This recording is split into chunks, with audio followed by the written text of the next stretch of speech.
Bismillahirrahmanirrahim. Assalamualaikum warahmatullahi wabarakatuh. Luar biasa, hari ini kita ada penontonnya ya. Jadi kalau kemarin-kemarin tuh sepi banget ya Bu ya, cuma narasumber aja. Tapi hari ini kita ada penonton yang sangat luar biasa. Alhamdulillah hari ini kita kedatangan narasumber tamu jauh ini dari Puskapol UI, dan ada Bu Kadis DP3KB Provinsi Banten. Tepuk tangan boleh buat narasumber. Seperti biasa kita akan berbincang santai, kita akan diskusi santai aja ya mbak-mbak, ibu-ibu, mengenai mas-mas. Masnya satu sih, maaf ya mas ya. Mengenai dalam segmen Suara Perempuan Banten dalam podcast Damar Banten TV. Namun sebelum kita ke inti pembahasan, kita tanya dulu kabarnya nih narasumber yang cantik-cantik dan ganteng ini. Yang pertama dari Ibu Kadis, Bu, gimana kabarnya Bu? Alhamdulillah sehat. Hari dari pagi lumayan. Lari sana, lari sini, lari sini. Iya. Masih sibuk banget ya Bu ya. Urusannya ya anak, ya ibu, ya bapak, ya remaja. Tapi baik ya Bu ya, sehat Bu ya, sehat selalu, bahagia selalu. Alhamdulillahirrabbilalamin. Lalu di sini juga ada mbak-mbak dan mas dari Puskapol UI. Jauh-jauh dari UI ya, datang ke Serang. Terima kasih loh sudah berkenan hadir ke Serang, Masya Allah. Gimana sih kabarnya dari Mbak Delia? Iya. Alhamdulillah sehat, bahagia juga, apalagi ada di tengah ibu-ibu yang luar biasa, bapaknya juga yang luar biasa.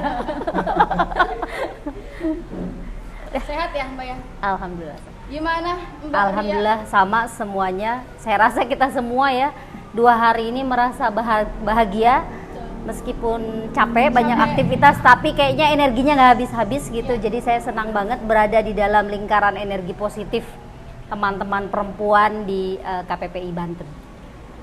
Gimana Mas Beni? Kabar baik juga dan senang sekali bisa ada di forum di mana saingan ganteng saya sedikit ya, tinggal abang-abang kameramen aja.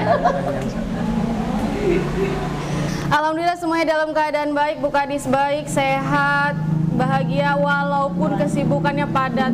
Dari pagi meluncur ke sana kemari ya Bu ya, sampai akhirnya sore kita bisa hadir di podcast Damar Banten ini. Terima kasih Bu udah hadir di sini, menyempatkan waktunya.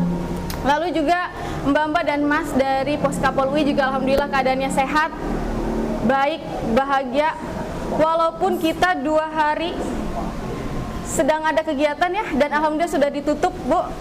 Sudah ditutup, barusan aja ditutup, tapi energinya belum luntur, belum habis. Luar biasa sih, tapi ada lelah-lelah ya.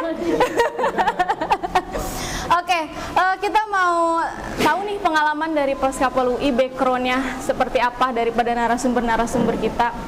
Boleh diceritakan pengalamannya dari Mbak Ria dulu, selaku direktur ya Mbak? Wakil direktur dari Puskapol UI. Iya, makasih Teh. Kalau ceritanya panjang ya, nggak selesai-selesai. Katanya tadi kita cuma punya waktu 20 menit. Tapi kalau singkat cerita gitu ya, Pusat Kajian Politik UI ini kan memang lembaga kajian yang berbasis di kampus. Jadi kami ada di kampus UI yang kebetulan memang selama lebih dari 2 dekade, alhamdulillah pertama kali didirikan itu Puskapol tahun 99. Jadi persis pas kita masuk ke era reformasi, dan sejak tahun itu sampai sekarang gitu ya, kami selalu menggeluti isu-isu yang berkaitan dengan demokratisasi partai politik, pemilu, dan terutama pada isu keterwakilan politik perempuan. Nah, termasuk salah satu kegiatan yang kami lakukan ini adalah bersinergi gitu ya dengan teman-teman perempuan, baik itu di partai politik, di DPR RI gitu ya, kemudian juga di organisasi saya partai politik, di organisasi perempuan, untuk bekerja gitu ya, membantu teman-teman perempuan dimanapun mereka berada gitu, agar dapat meningkatkan kualitas dan juga kapasitas serta partisipasi politik mereka gitu. Kalau dari segi pendidikan, background dari Mbak Ria ini jurusan apa? S1-nya, S2-nya? Kalau saya kebetulan lulusan ilmu politik UI, S2-nya sempat keluar gitu ya, walaupun masih ilmu politik juga. Lalu S3-nya agak pindah sedikit melenceng gitu ke sosiologi UI. Tetapi sehari-hari memang aktivitas saya sebagai dosen ilmu politik FISIP UI. Tepuk tangan dong buat narasumber kita. Keren banget ya Mbak Ria. Jadi S1 ilmu politik, S2 UI. juga S2 ilmu di politik. University Malaya, Oh, di Malaysia. Malaya, Masya Allah luar biasa. Lalu S3-nya ke Di sosiologi. Departemen Sosiologi FISIP UI juga. Tapi tetap kesibukannya di Sehari-hari di Puskapol UI. Puskapol UI. Mau dengar dong pengalaman dari Mas Beni. Kalau tadi kan kita sudah dengar nih pengalamannya, latar belakangnya, backgroundnya dari Mbak Ria selaku wakil direktur dari Pusat Kajian Politik, Ilmu Politik UI. Sekarang Mas Beni dong. Baik, terima kasih Mbak. Saya menyelesaikan studi juga di Departemen Ilmu Politik FISIP UI. Bergabung dengan Puskapol UI itu sejak 2017 ya. Dan kita di dalam selama saya bergabung dengan Puskapol, ada banyak aktivitas sebenarnya yang dikerjakan di Puskapol UI, mulai dari riset tentu saja. Kita juga melakukan survei, kita juga melakukan pekerjaan-pekerjaan aktivitas pelatihan seperti ini, pemberdayaan, baik itu ke kelompok perempuan, civil society dan sebagainya. Kemudian juga tadi sudah disinggung mengenai isu, walaupun sebenarnya tidak terbatas pada isu itu ya. Mungkin Puskapol UI punya isu besar di dalam konteks keterwakilan perempuan, demokratisasi partai politik, tapi masing-masing peneliti juga punya core isu yang berbeda-beda, yang di dalam berbagai kesempatan juga kami bisa salurkan di dalam karya-karya yang sifatnya individual. Misalnya saja saya tertarik di isu politik lokal atau politik identitas atau studi security. Mbak Delia dan Bahur juga punya konsentrasi isu masing-masing yang kita masing-masing exercise di aktivitas-aktivitas di luar dari Puskapol UI. Begitu. Terima kasih Mas Beni. Tadi penjelasannya juga sangat luar biasa ya, pengalamannya. Mas Beni S2? S1. Ya, KTW S2. insya Allah. Dan nanti akan S3 begitu ya. Biar sama nanti kayak Mbak Ria. Oke, selanjutnya Mbak Delia. Boleh ceritakan Mbak pengalamannya, backgroundnya kepada kita semua. Oke, iya. Saya S1 juga di ilmu politik sama seperti Mbak Ria dan Mas Beni. S2-nya di ilmu politik juga, Ilmu di politik UI juga. Jadi S1, S2 di UI gitu. S3-nya kayaknya enggak deh, mau nyoba di yang lain gitu ya. Biar ada pengalaman ya. Iya, ini S1, S2 ketemu dosennya itu lagi.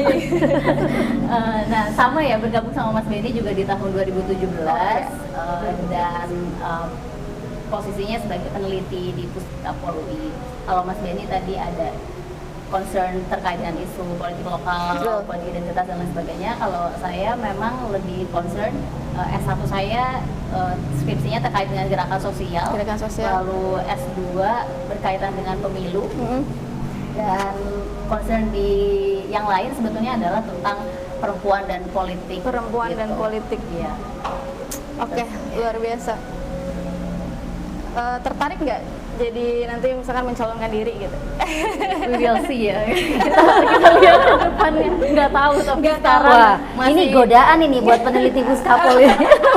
Karena gaulnya banyak sama ibu-ibu caleg gitu kan, sama orang-orang di parpol. Iya. Kita nggak tahu ya ke depannya ibu-ibu. Kalau dicolek-colek nggak tahu juga. Apalagi kalau didorong. Oke, terima kasih. Tadi sudah dijelaskan ya Mbak Ria, Mas Beni, terus juga Mbak Delia. Jadi yang paling senior Mbak Ria di sini ya. Ini mantan mahasiswa yang sekarang Iya. menjadi mitra saya. Oke, dan di sini juga ada Ibu Kadis. Bu, sehat Bu ya? Boleh ceritakan Bu pengalaman dari pendidikan Ibu gitu, S1-nya di mana, S2-nya? Dari SD ya. Kalau dari SD lama udah Bu. Ya, pilihan pegawai negeri menjadi bagian dari keputusan. Karena saya masuk setelah SMA itu masuk ke D3 ya. Itu urusannya pemerintahan. Di sana mendapatkan biaya, mendapatkan bahkan NIP itu dari Kemendagri. Dan setelah itu ditugaskan ke Banten. Jadi kalau ada yang bertanya, Ibu sebenarnya namanya nama Banten, tapi kok ngomongnya bukan. Sebenarnya siapa sih? Nah, emangnya mau apa? Mau mengembalikan? Nah, kalau mau mengembalikan saya, ambillah ke Kemendagri. Waktu itu masih dipekerjakan ya. Nah, setelah ditugaskan di sini, saya di kelurahan. Waktu itu kelurahan Kota Baru Serang. Ya. Nah, bekerja di Serang, ibu saya nangis karena dari Bandung saya tidak ada siapapun di sini untuk bisa tugas ya, menjalankan tugas di sini. Nah, dari sana saya mengambil sekolah S1 di sini di STIA Maulana Yusuf. Ya. Jurusannya mengambil administrasi. Dan setelah itu masuk ke S2 mengambil lagi pemerintahan lagi. Nah, dan mencoba sekarang di administrasi bisnis lagi. Balik lagi. Nah, yang menjadi tantangan nih karena dari kelurahan, kecamatan, diambil lagi di kabupaten, urusannya urusan aset desa, aset daerah, pokoknya urusan pemerintahan full. Tiba-tiba di Provinsi Banten itu dengan terbentuknya Dinas Perempuan dimasukinlah di sana. Nah, belajar lagi karena jauh dari pemerintahan. Cuman pemerintahan memang kita belajar hanya sedikit. Hukumnya sedikit, pembangunannya sedikit, kemasyarakatannya semuanya lengkap. Jadi kalau ditugaskan di PUPR ya siap aja, ditugaskan di BPBD ya siap aja, di keuangan ya siap aja. Nah, termasuk di pemberdayaan perempuan karena itu memang sosial banget.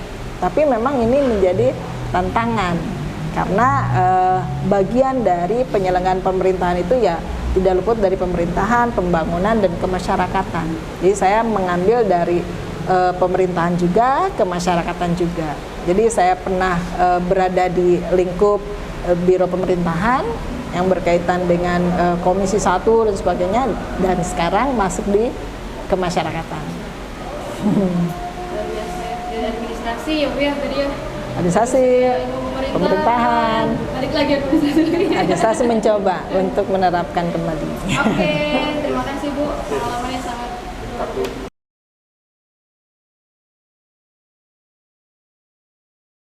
Oke, kita lanjut kembali diskusi selanjutnya. Tadi kita sudah dengar ya pengalaman dari Ibu Kadis. Dari S1-nya tadi apa Bu? Administrasi Bu ya? Pemerintahan. Administrasi pemerintahan, Ilmu pemerintahan, administrasi. ilmu pemerintahan tadi. Ah, Nah, ini baru ke administrasi bisnis. balik lagi gitu. Oke Bu, sekarang kita mau tanya-tanya nih sama Poskapol UI. Kan kemarin kan sudah berkegiatan ya sampai hari ini 2 hari. Gimana sih peserta daripada KPPI dalam mengikuti kegiatan pelatihan advokasi ini? Ini kesempatan pertama kami ya bekerja sama dengan KPPI Banten gitu. Terima kasih buat Bu Uncop, Ketua KPPI Banten. Awalnya memang kalau buat kami rencana pelatihan ini agak menantang terus terang ya TIM ya, karena biasanya kami melakukan training ini dengan hari yang relatif lebih panjang gitu ya, karena memang kan materinya sangat berat. Agendanya itu adalah meningkatkan kapasitas gitu ya perempuan, kelompok-kelompok perempuan untuk bisa mengadvokasi sebuah kebijakan. Nah, kita di challenge nih sama teman-teman KPPI Banten, Bu bisa nggak bikin acaranya 2 hari gitu kan? Jadi kita berputar keras gitu ya, berputar otak keras. Tetapi luar biasanya nih Teh, ternyata dengan materi yang lumayan berat gitu ya, peserta yang juga sangat beragam dari sisi usia gitu ya, kemudian juga lokasi ya, lokasi geografi saya dengar dari Buncop ada yang jauh juga gitu, dari Pandeglang, dari Lebak, dari Tangerang. Tetapi ternyata 2 hari ini tuh bisa sangat blend gitu ya, berbaurnya luar biasa, kemudian juga semangatnya gitu, meskipun kami juga memahami teman-teman mungkin harus catch up gitu ya dengan sangat cepat gitu, tetapi luar biasa sih, bukan saja antusiasmenya gitu ya, kami merasa pelatihan ini memberikan sesuatu gitu, bukan hanya buat teman-teman KPPI tapi juga buat kami gitu ya, teman-teman Puskapol, betapa dari pelatihan ini juga kami semakin menyadari gitu ya pentingnya bersinergi dengan teman-teman di daerah gitu ya, karena ada kebutuhan yang luar biasa sebenarnya buat teman-teman di daerah untuk mengadvokasi kebijakan, baik itu dalam bentuk regulasi, perda gitu ya, atau program-program pemerintahan yang bisa dikawal oleh teman-teman perempuan. Luar biasa. Jadi 2 hari itu challenge ya Teh ya? Challenge betul. 6 sesi ya? 6 sesi dalam 2 hari. Padahal kalau normalnya ini 6 sesi ini sebenarnya adalah pemadatan dari 10 sesi. 10 sesi pelatihan gitu. Mungkin ada yang mau ditambahkan Mbak Delia mengenai program yang 2 hari telah kita laksanakan nih?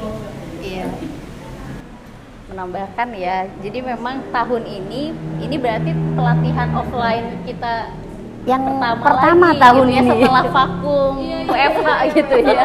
Jadi terakhir kita pelatihannya online gitu ya, dan sekarang mulai lagi bisa offline. Wah, luar biasa gitu, ternyata memang seru banget gitu, dan lebih enak offline gitu ya, kita bisa melihat antusiasme pesertanya secara langsung gitu, meskipun tadi kayaknya kepalanya udah ngebul gitu tapi ternyata ya masih mau mengikuti, masih bisa fokus gitu ya. Kita juga coba untuk adaptasi dengan berbagai ice breaking gitu, supaya terus mengembalikan semangat dan fokus dari peserta gitu.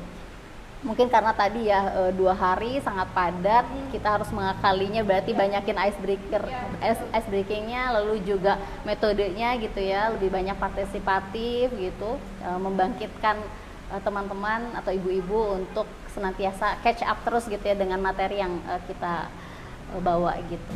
Tapi selama 2 hari peserta semuanya ini aktif semua ya? Luar biasa. Luar biasa. Aktif banget. Aktif ya, di sesi energizer pun aktif banget gitu. Itu kayaknya dari lelah udah langsung double. Mas Benny mungkin menambahkan? Kalau dari saya, tambahan mungkin kesan pribadi ya.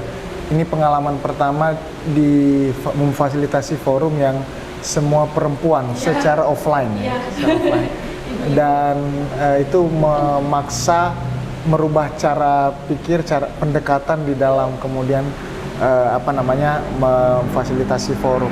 Kemudian yang seru juga adalah kita bisa belajar atau minimal ya mengenal dinamika Serang, Banten secara luas lagi di dalam 2 hari melalui pengalaman real dari para peserta ya, yang berasal dari latar belakang yang beragam tadi dalam sisi aktivitasnya. Itu pun bisa jadi pengetahuan baru buat kita dari Puskapol UI. Termasuk jenis-jenis kulinernya ya. Iya betul, itu yang lebih penting. Itu yang lebih penting. Mungkin itu kesan pertama yang akan kita ceritakan ulang.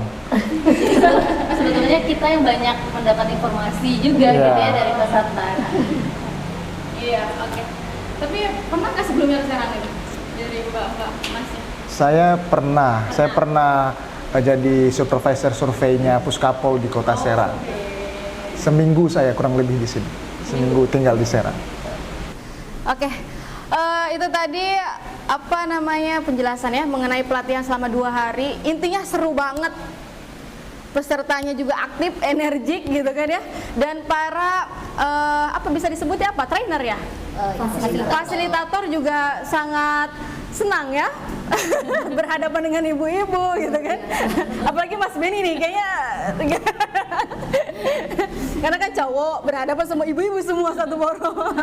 Pasti kebayang. Bahagia betul Mas. Bahagia betul. Oke, kita kembali ke Bu Kadis nih Bu. Ya, mengenai kebijakan-kebijakan nih Bu. Bagaimana sih Bu kebijakan-kebijakan dari DP3 KB Provinsi Banten dalam mendorong advokasi kebijakan pro gender? Mulai nih pertanyaannya nih.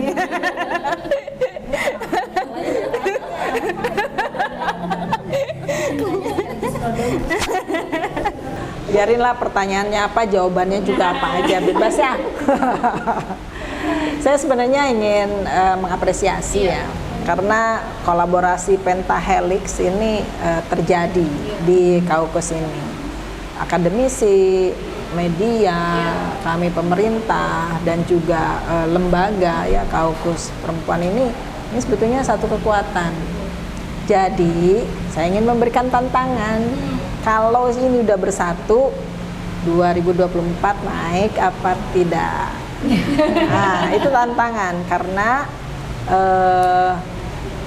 keberhasilan itu terakhir akan dilihat di evaluasi. Ya, jadi kita akan merasa bahwa ini bagian dari kerja keras kita itu dievaluasi, sehingga apapun yang kita lakukan hari ini kita berupaya dengan targetnya apa.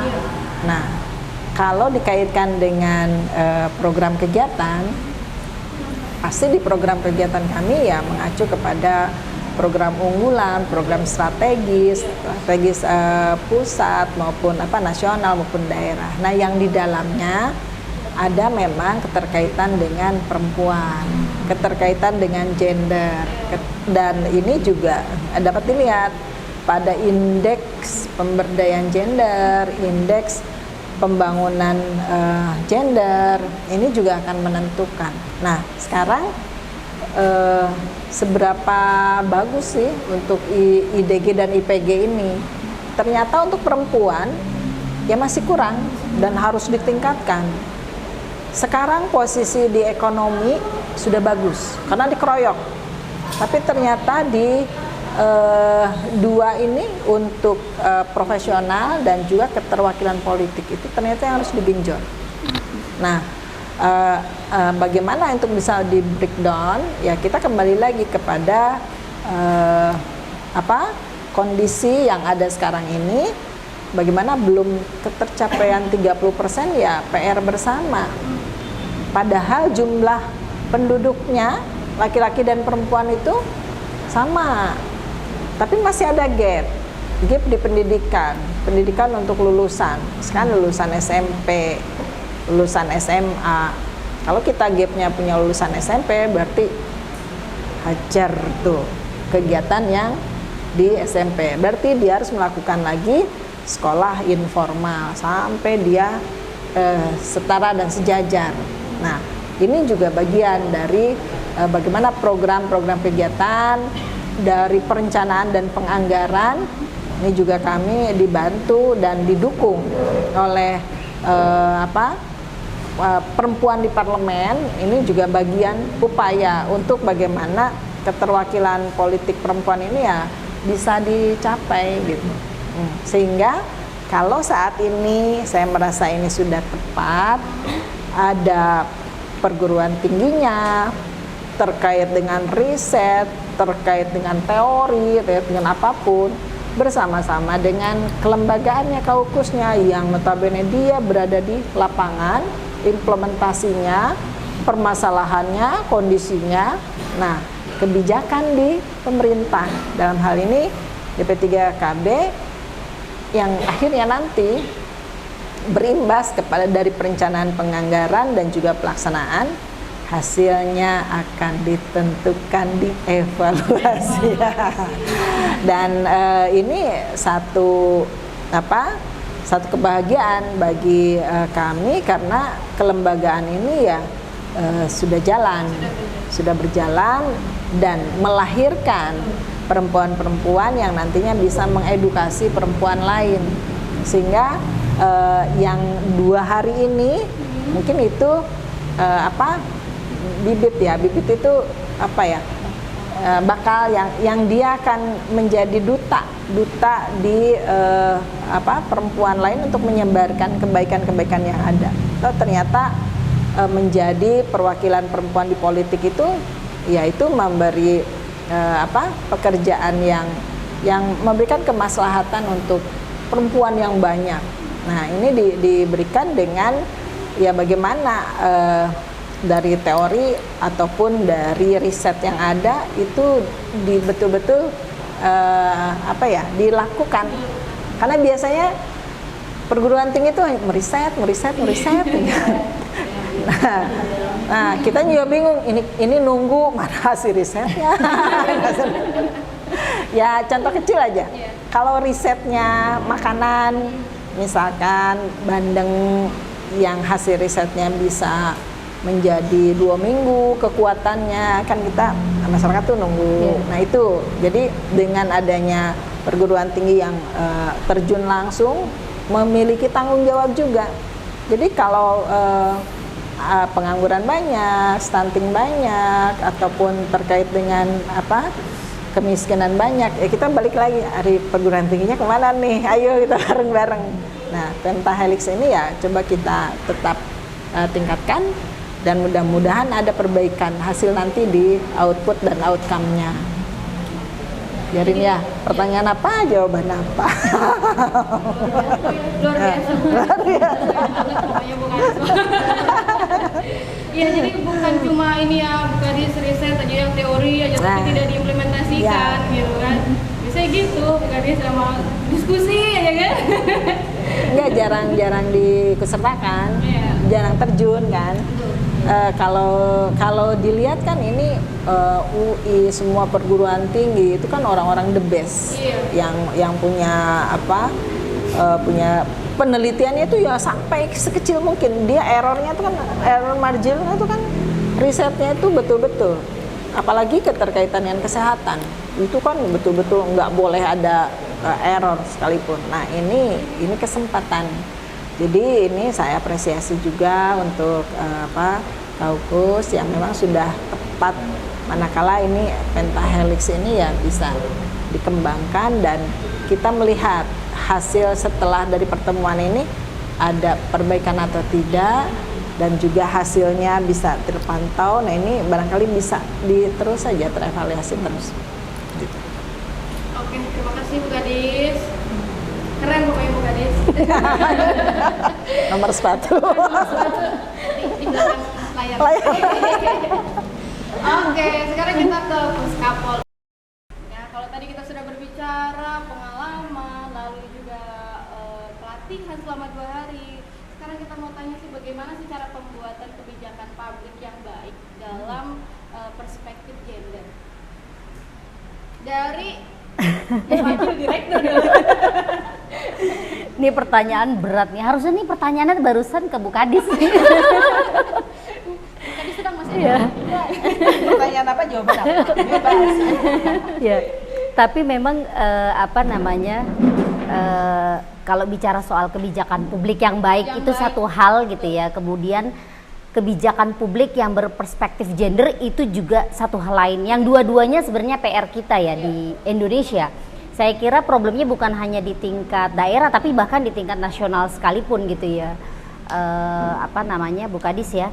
Tetapi yang kami tangkap juga gitu dari curahan pendapat gitu ya, sharing bersama dengan teman-teman KPPI di Banten, ternyata salah satu persoalan yang serius gitu ya, yang terjadi di dalam proses pembuatan kebijakan publik kita adalah masih rendahnya partisipasi masyarakat di dalam proses merancang kebijakan gitu ya.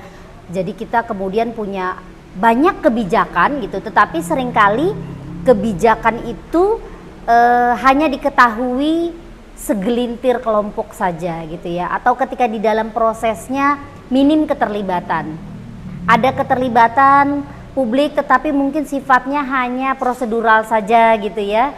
Tidak betul-betul menyentuh gitu ya publik-publik yang nantinya sebenarnya akan menjadi kelompok paling terdampak kebijakan. Tadi misalnya kalau nih Bu Kadis nih, jadi dari diskusi kami gitu ya dengan para peserta nih, ternyata dari sekian banyak gitu kebijakan publik yang dirasa penting untuk didorong di Banten, salah satunya adalah kebijakan soal gizi ya, perbaikan gizi ibu dan anak gitu ya.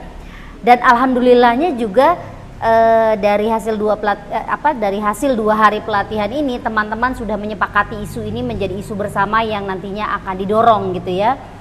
dan dikawal oleh teman-teman KPPI Banten. Dan saya melihat kalau ini kemudian bisa terjadi ya, sinergitas antara KPPI Banten kemudian juga dengan pemerintah daerah gitu ya, bahkan juga nanti bisa dengan DPRD karena kita juga punya anggota dewan gitu di KPPI. Nah ini akan menjadi sangat baik gitu ya sinergi. Ketika sinergi ini ada, diskusi, kemudian juga proses merancang bersama-sama gitu kebijakan, maka inilah yang kita sebut sebagai kebijakan yang baik ya, karena prosesnya melibatkan masyarakat. Dan ini juga akan menjadi kebijakan yang berperspektif gender karena dia menyentuh isu-isu yang betul-betul berkaitan dengan perempuan, anak, dan masyarakat. Nah itu contohnya kayak gitu, Taim. Oke, terima kasih Mbak Ria. Kalau menurut Mas Beni, gimana sih kebijakan publik yang baik gitu, khususnya dalam perspektif gender? Iya, saya mungkin menambahkan dari yang disampaikan Mbak Huria ya. Kalau bicara mengenai kebijakan publik yang baik berperspektif gender, sebenarnya kita tidak bisa sempitkan hanya sebatas pada kebijakan yang berkaitan langsung dengan perempuan. Bagi saya, semua kebijakan publik harus diarahkan mewadahi yang namanya gender. Semua kebijakan publik harus mewadahi kebutuhan ataupun target, baik itu laki-laki atau perempuan. Saya ambil contoh begini, baik di dalam skala global maupun di kita, yang sedikit mulai ditiru di kita, tata kota itu sangat mempertimbangkan pendekatan gender, perspektif gender. Salah satu penilaian secara global terhadap tata kota atau kota yang layak huni, kota yang nyaman, itu diletakkan pada tingkat afirmasi mereka terhadap kebutuhan perempuan. Memulai dari memilih apakah kita akan membuat penyeberangan, jembatan penyeberangan atau terowongan penyeberangan. Kita mau membuat trotoar sebesar apa? Cukup untuk pejalan kaki satu orang atau pejalan kaki 2 orang. Artinya jika ibu menggandeng anaknya, dia muat di dalam trotoar. Sampai sedetail itu. Mungkin di dalam pikiran basic kita itu, kenapa sih sampai seharusnya itu? Tapi memang harus sampai seharusnya itu. Jadi kalau buat saya ditanya kebijakan publik berperspektif gender seperti apa, ya buat saya yang apapun kebijakannya, ruang untuk mengakomodasi, mengafirmasi ke gender itu ada, walaupun bukan berkaitan langsung dengan perempuan. Kalau Mbak Delia gimana nih, Mbak Delia? Kebijakan publik yang baik itu? Oke, kayaknya udah Diambil semua ya? udah semua. Tapi yang pasti memang pelibatan perempuan sebagai di situ sebagai objek gitu ya, sebagai objek sekaligus sebagai subjek gitu. Dia harus ada gitu secara langsung, ikut berpartisipasi gitu di dalam prosesnya. Jangan tinggal tahu hasilnya gitu kan, tapi prosesnya juga harus dilibatkan.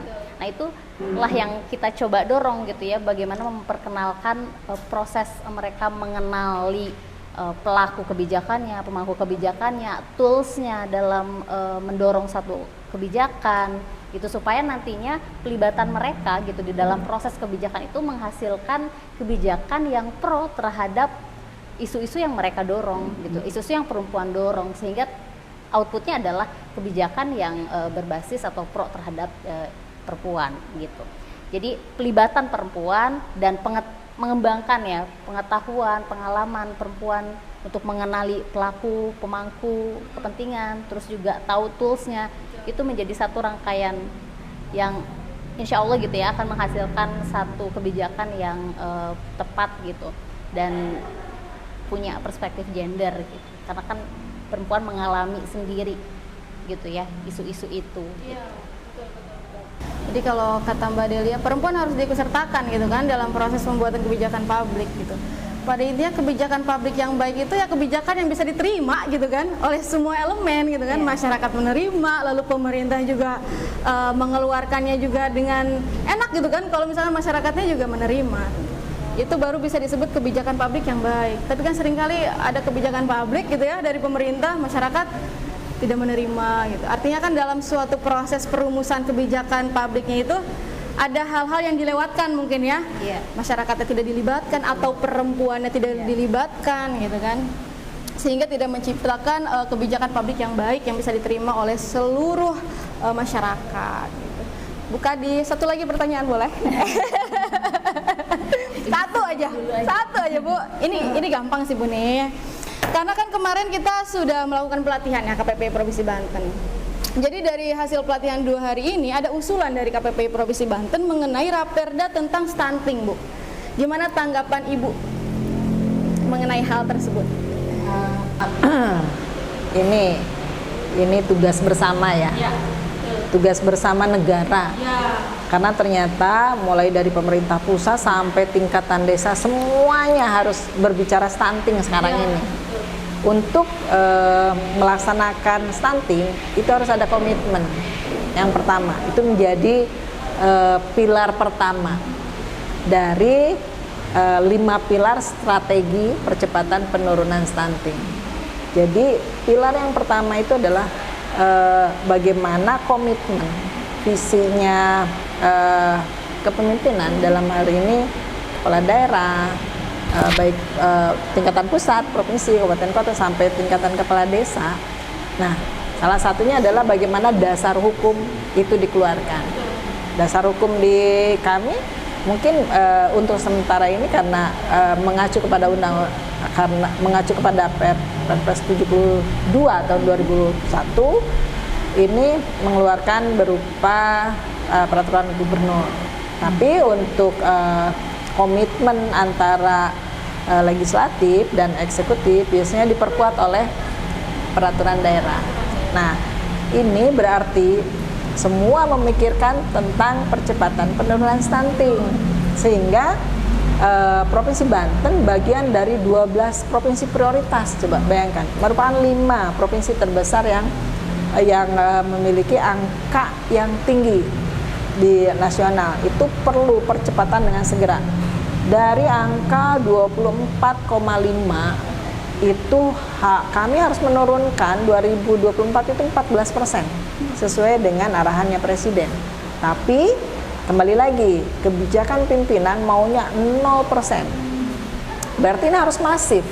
Nah, harus masif. Kalau misalkan ada sekarang usulan terkait inisiatif, itu memperkuat, akan mengikat, dan siapapun akan patuh, karena itu dijadikan dasar hukum.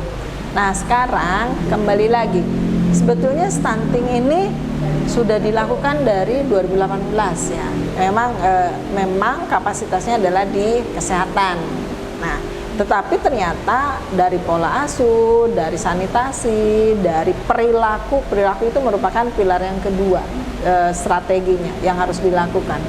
Nah, ini juga nanti bisa diatur di dalam dasar hukum yang nanti akan mengikat antara pemerintah dan masyarakat dan seluruh stakeholder.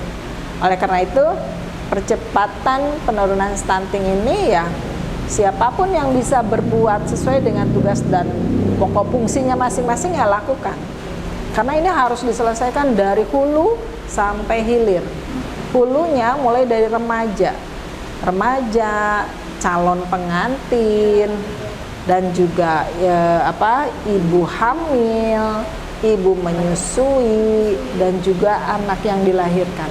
Nah, hasil survei kalau tidak salah ini juga banyak dilakukan oleh akademisi, yang terkena stunting itu pengaruhnya banyak, jangka panjang. Jadi dia dari aspek pekerjaan itu juga hampir rata-rata dia tidak mendapatkan pekerjaan, dia tidak bisa berinovasi, tidak bisa untuk masuk. Terus dari aspek pendidikan susah, karena tidak bisa berpikir lebih. Dari penyakit, mulai dari diabetes, kanker, dan lain sebagainya, itu masuk di sana. Sehingga dari hulu, dari mulai remaja sampai anak yang dilahirkan itu yang harus dijaga. Nah, penjagaannya seperti apa? Mudah. Coba dari bawah, anak kecil, itu harus diperiksa di posyandu. Nah, kalau yang males meriksa, pasti tidak akan ketahuan hasilnya apa. Apakah dia kekurangan vitamin, apakah dia kekurangan ASI, dan kalau nakes itu tahu. Nah, sehingga dianjurkan siapapun mengecek ada nggak posyandu di sana jalan atau tidak. Kalau jalan, jadwalnya kapan. Nah, pada saat jadwal berjalan, mereka melakukan pemeriksaan tidak. Kalau yang tidak, datengin. Itu salah satu fungsinya ya, bagaimana kita mengingatkan. Dan juga kalau ada yang terkena stunting ya, gotong royong itu jalan. Kalau dulu kita itu jalan, ada perelek atau apa. Karena yang stunting itu tidak serta-merta satu kelompok itu stunting, pasti berjauhan. Nah, jikalau ditemukan stunting, bereskan. Artinya gotong royong. Di sana ada misalkan RT, satu RT, ada satu gang, saling bahu membahu. Nah, balik lagi kepada kita naik lagi kepada ibu yang menyusui. Dia harus dicek betul bahwa 6 bulan itu merupakan ASI eksklusif. Belum lagi ke yang hamil. Yang hamil itu juga harus tahu, dia harus memeriksakan, karena di kehamilan itu akan menentukan apa yang dimakan oleh ibunya.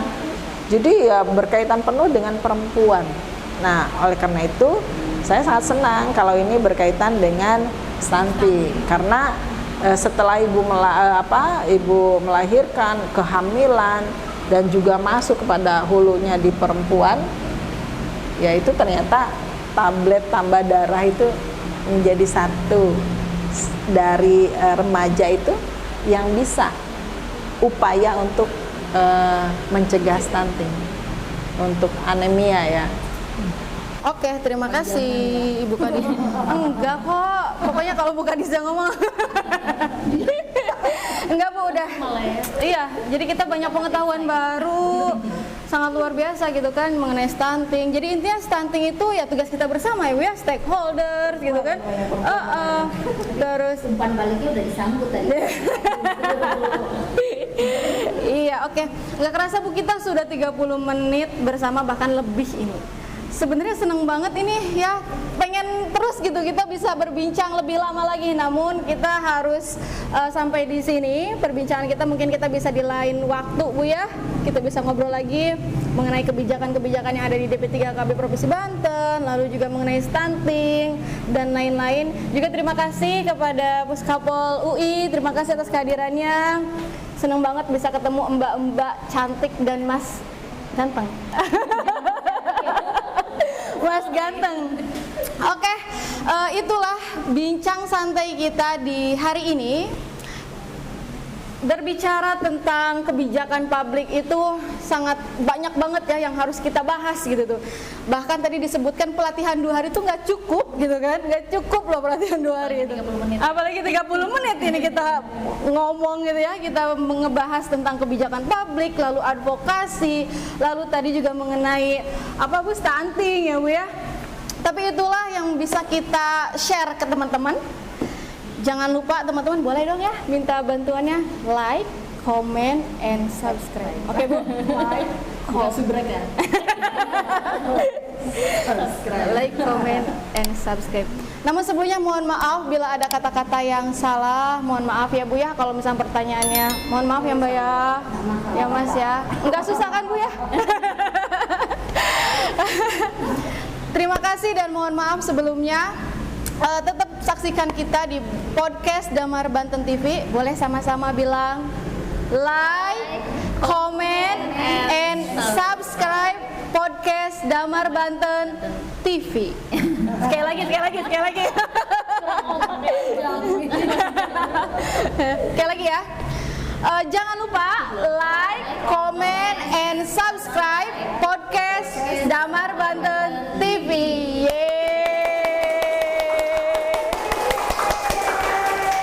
Terima kasih Bu, boleh diminum Bu biar